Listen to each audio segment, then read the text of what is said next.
Kita berkumpul di sini untuk membicarakan suatu ibadah yang sangat agung, yaitu ibadah bertaubat kepada Allah Subhanahu wa taala.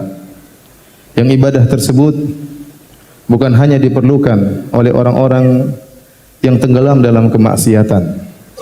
Bahkan setiap kita, setiap muslim butuh untuk bertobat kepada Allah Subhanahu wa taala.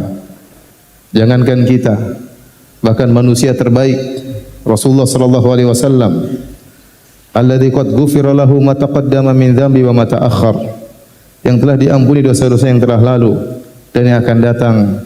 Beliau berkata, ya ayuhan nas tubu ila Allah, fa wallahi inni astaghfiru ila Allah wa atubu ilaih fil yaumi aktsar min 70 marrah. Kata beliau, wahai manusia sekalian, bertobatlah kepada Allah. Demi Allah, sungguhnya aku beristighfar dan bertobat kepada Allah setiap hari lebih daripada 70 kali. Bahkan dalam sebagian riwayat, sahabat pernah menghitung Nabi.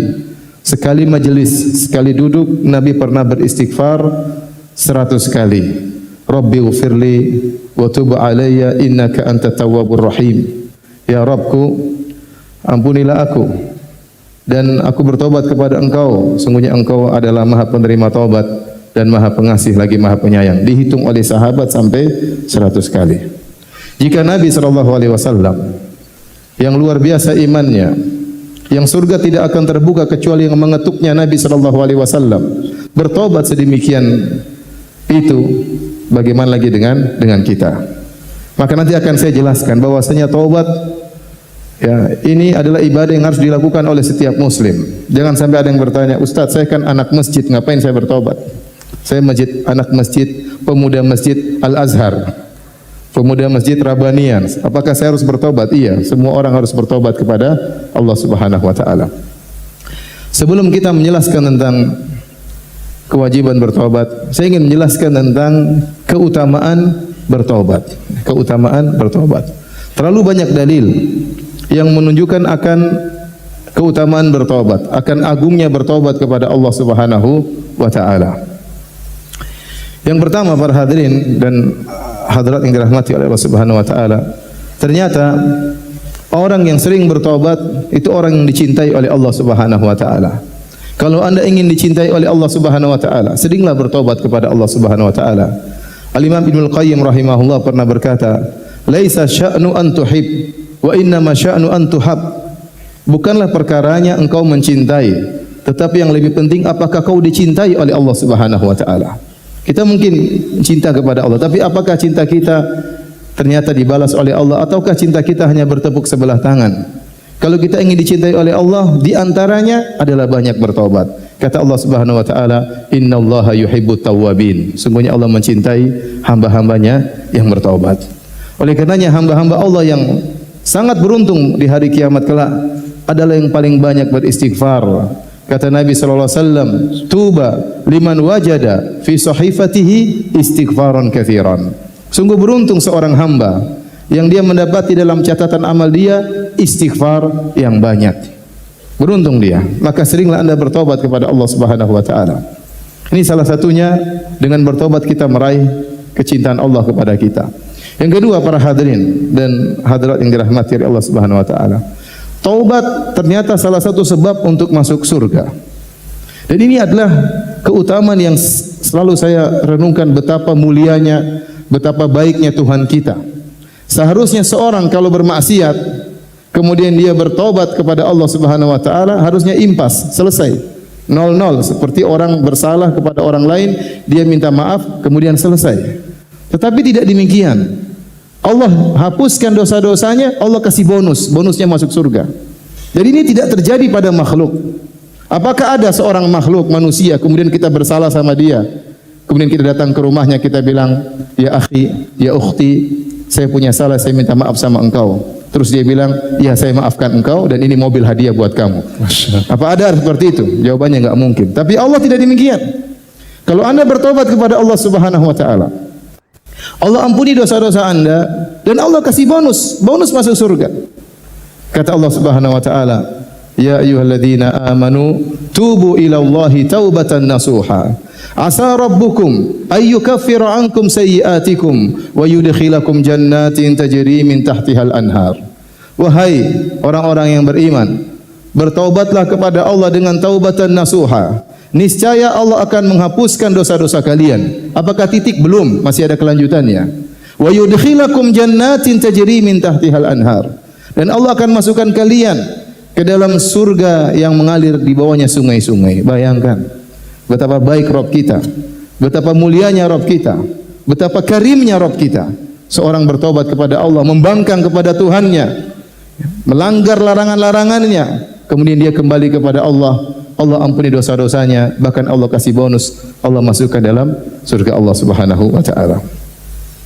Di antara keutamaan bertobat kepada Allah Subhanahu wa taala, orang yang bertobat didoakan oleh malaikat. Didoakan oleh malaikat. Alladzina yahmiluna al-arsya wa man hawlahu yusabbihuna bihamdi rabbihim wa yu'minuna bihi wa yastaghfiruna lilladzina amanu Rabbana wasi'ta kulla syai'in rahmatan wa ilma faghfir lilladzina tabu. Malaikat yang mengangkat arsy Allah dan malaikat-malaikat yang ada di sekitar Allah Subhanahu wa taala mendoakan orang-orang yang bertobat. Mereka berkata, Rabbana wasi'ta kulla syai'in rahmatan wa ilma. Ya Rabb kami, sungguhnya ilmumu dan rahmatmu meliputi segala sesuatu. Faghfir lilladzina tabu. Ampunilah orang-orang yang bertobat. Yang doakan bukan manusia lagi, yang doakan para malaikat, bahkan malaikat-malaikat spesial, malaikat-malaikat yang memikul arsy Allah Subhanahu wa taala. Mereka menyempatkan diri untuk mendoakan orang-orang yang bertobat kepada Allah Subhanahu wa taala. Dan masih banyak lagi keutamaan-keutamaan bertobat kepada Allah Subhanahu wa taala. Yang ini semua menunjukkan bahwasanya taubat adalah ibadah yang agung, ibadah yang sangat mulia, ibadah yang sangat dicintai oleh Allah Subhanahu wa ta'ala. Karenanya, ya, Allah mentakdirkan manusia memiliki sifat untuk berdosa. Sifat tersebut sudah bawaan dari sananya. Bagaimanapun dia berusaha untuk bertakwa kepada Allah, pasti suatu saat dia akan menyimpang. Kata Nabi sallallahu alaihi wasallam, "Istaqimu wa lan tuhsuh." Istiqamalah kalian dan kalian tidak akan mampu, kata Nabi sallallahu alaihi wasallam. Dalam ayat kata Allah, wa ya qaumi astaghfiru rabbakum tsumma tubu ilaih. Ya. Wahai manusia sekalian, ya, beristiqomalah kalian. Namun karena kalian tidak mampu untuk istiqomah selamanya, maka jangan lupa sertakan dengan bertobat kepada Allah Subhanahu wa taala. Waktu Nabi sallallahu alaihi wasallam berkata kepada salah seorang sahabat, kata Nabi sallallahu alaihi wasallam, ittaqillaha haitsu ma kunt. Bertakwalah engkau kepada Allah, ya, dimanapun engkau berada dan kapanpun. Setelah itu kata Nabi SAW, wa atbi'is sayyi'atal hasanah. Setelah itu kalau kau melakukan keburukan, maka sertakanlah dengan kebaikan. Kenapa? Karena seorang bagaimanapun dia berusaha untuk bertakwa semaksimal mungkin, pasti ada suatu saat dia akan bersalah, pasti ada suatu saat dia akan menyimpang, dan saat itu dia harus kembali kepada Allah Subhanahu wa taala. Jadi sifat berdosa adalah sifat yang menyertai seorang manusia. Dan dalam hadis kata Nabi sallallahu alaihi wasallam, kullu bani Adam khata. Seluruh anak Adam khata. Khata itu sifat mubalaghah yang menunjukkan sering berdosa. Seluruh anak Adam sering berdosa, ya. Kemudian kata Nabi, wa khairul khata'ina at-tawwabun, dan sebaik-baik hamba yang sering berdosa adalah yang sering bertobat kepada Allah Subhanahu wa taala. Dalam hadis qudsi Allah berfirman, ya ibadi innakum tukhti'una bil-laili wan nahar. Wahai hamba-hambaku, kalian senantiasa berbuat dosa siang dan malam. Ya. Kalau seorang berdosa, itu sifat manusiawi. Yang celaka kalau dia tidak bertobat kepada Allah Subhanahu wa taala, itu yang celaka. Tapi kalau dia kembali kepada Allah Subhanahu wa taala, dia menjadi mulia di sisi Allah Subhanahu wa taala. Karenanya dalam satu hadis Rasulullah SAW menjelaskan, seandainya manusia tidak berdosa, tidak bersalah, Allah akan musnahkan mereka. Dalam Sahih Muslim kata Nabi sallallahu alaihi wasallam, "Lau lam tuznibu la dhahaballahu bikum." Kalau kalian tidak bersalah, tidak berdosa, niscaya Allah akan memusnahkan kalian. Tsumma jaa'a biqaumin yuznibun. Lantas Allah akan datangkan makhluk yang baru, manusia-manusia yang baru yang mereka berdosa. fayastaghfirunallah, kemudian mereka bertaubat kepada Allah, fayaghfirullahu lahum, lantas Allah ya ampuni dosa-dosa mereka. Jadi ibadah taubat ini ibadah yang dicintai oleh Allah Subhanahu wa taala.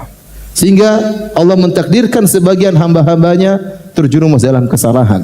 Buat apa? Agar mereka bertaubat kepada Allah Subhanahu wa taala. Kenapa para hadirin hadirat yang dirahmati Allah Subhanahu wa taala? Ibadah ini sangat dicintai oleh Allah. Karena tatkala seorang hamba bertobat kepada Allah, dia akan tahu tentang mulianya sifat-sifat Allah Subhanahu wa taala.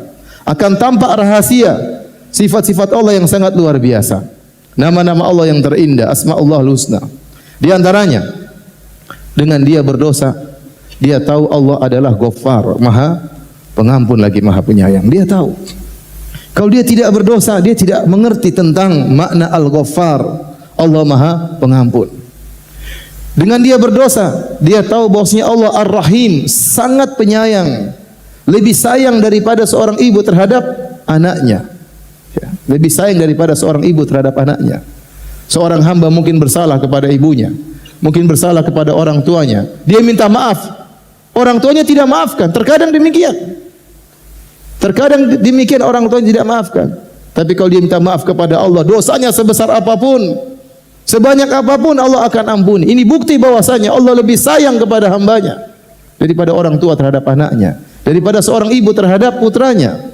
Kata Nabi SAW, "Lallahu arham bi ibadihi min hadihi bi waladiha."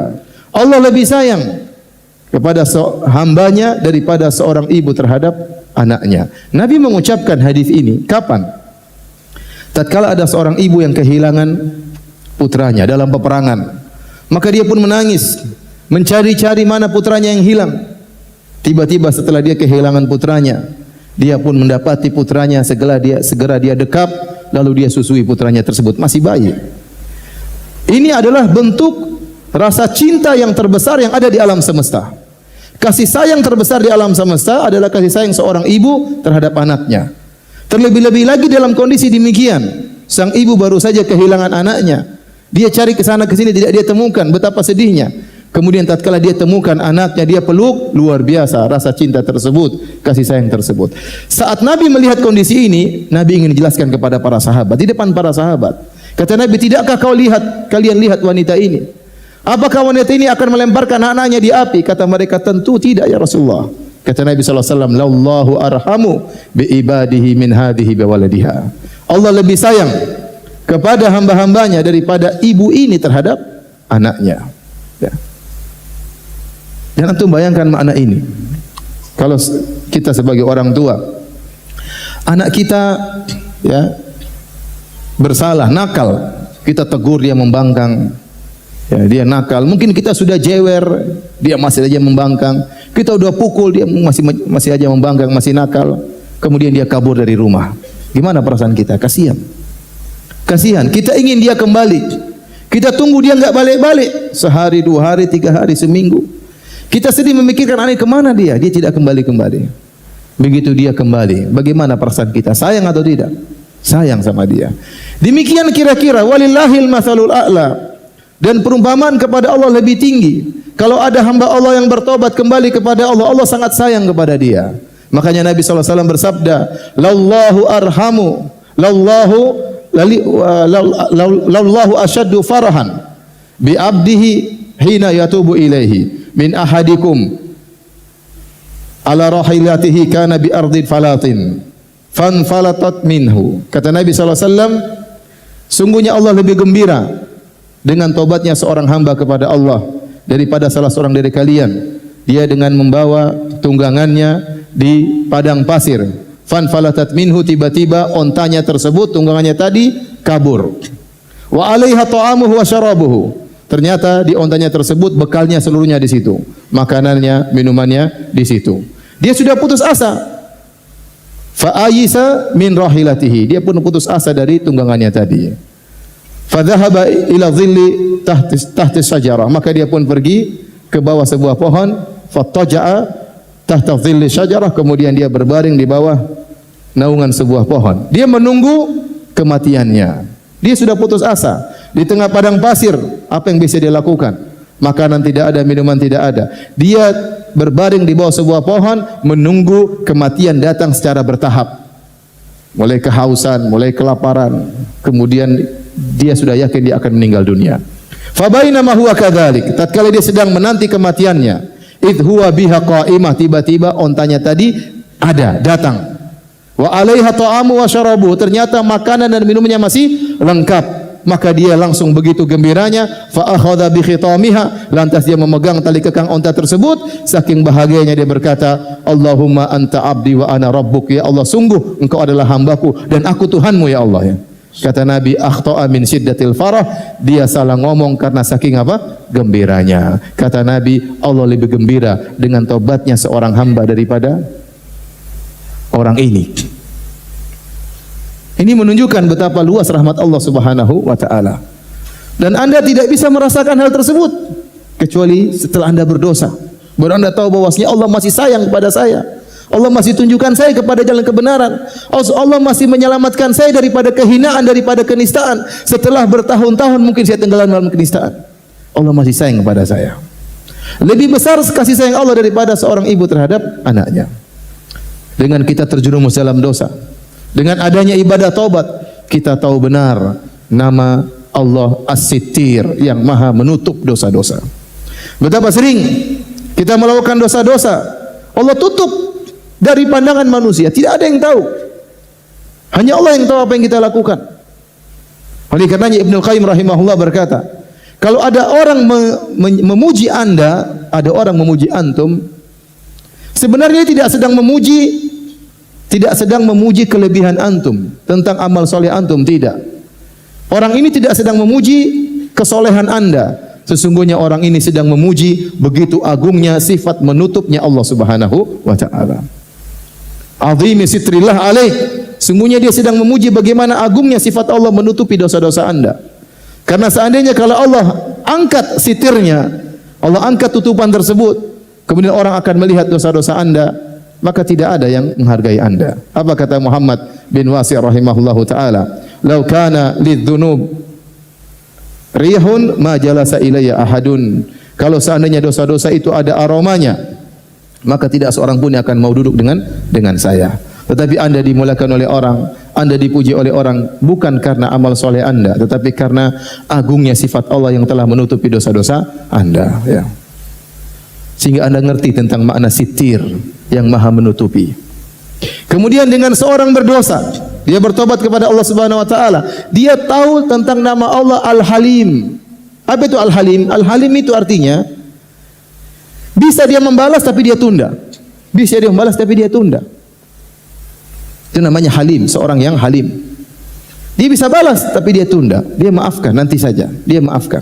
Betapa sering kita melakukan maksiat tatkala di hadapan banyak orang, terlebih-lebih tatkala bersendirian. Allah bisa saja mencabut nyawa kita tatkala itu. Tapi Allah tidak cabut. Allah tidak cabut. Allah sayang sama kita, masih diberi kesempatan untuk bertobat kepada Allah Subhanahu wa taala. Kita lihat banyak orang yang sedang joget-joget tahu-tahu meninggal dunia. Ya, sedang nyanyi-nyanyi tahu-tahu meninggal dunia. Yang sedang berzina tahu-tahu meninggal dunia. Banyak orang seperti itu, banyak. Waliyadzubillah. Ya. Sedang bermaksiat, sedang membangkang perintah Allah, tahu-tahu dicabut nyawanya oleh Allah Subhanahu wa taala. Betapa sering kita bermaksiat kepada Allah Subhanahu wa taala, tidak ada yang lihat dan Allah tidak cabut nyawa kita. Allah Al-Halim yang maha menunda siksaan, padahal Allah mampu untuk segera membalas kapan saja Allah kehendaki. Tujuannya apa? Agar Anda kembali kepada Allah Subhanahu wa taala. Kemudian dengan bertobat kita tahu nama Allah At-Tawwab. Apa itu At-Tawwab? Zat yang maha menerima taubat dan zat yang maha mengilhamkan taubat kepada seorang hamba. Kalau Allah tidak berilham kepada kita untuk bertobat, kita tidak bakalan bertobat. Banyak orang di antara kita yang benar-benar tenggelam dalam kemaksiatan, lupa dengan akhirat, tenggelam dengan dunia kemaksiatan. Entah zina, entah morfin, entah khamar, entah wanita, entah musik-musikan, entah apa saja, tenggelam dalam kenistaan. Subhanallah, tiba-tiba Allah ilhamkan kepada dia untuk bertobat. Ya. Makanya Allah berfirman, "Tsumma taba 'alaihim liyatubu." Kemudian Allah mengilhamkan tobat kepada mereka agar mereka bertobat. Tsumma taba alaihim, itu Allah ilhamkan taubat kepada mereka, liyatubu, agar mereka bertobat. Ternyata kita tergerak untuk bertobat juga, ilham dari Allah Subhanahu wa taala. Ini semua adalah hikmah dari seorang terjerumus dalam dosa, dari ibadah taubat kepada Allah Subhanahu wa taala. Dan yang terakhir di antara hikmah dari kita terjerumus dalam dosa, yaitu bahwasanya tatkala kita ingat dosa-dosa kita, maka kita tidak merasa tinggi, kita tidak pernah merasa ujub. Sekarang mungkin alhamdulillah Allah telah selamatkan kita dari jurang kenistaan, Allah selamatkan kita dari kemaksiatan. Kita tidak menjadi angkuh setelah itu. Kita ingat kita pernah dulu bermaksiat kepada Allah Subhanahu wa taala. Allah tutup aib-aib kita. Kita ingat dulu kita pernah berlezat-lezatan dalam kemaksiatan. Orang beriman harusnya kalau bermaksiat dia benci.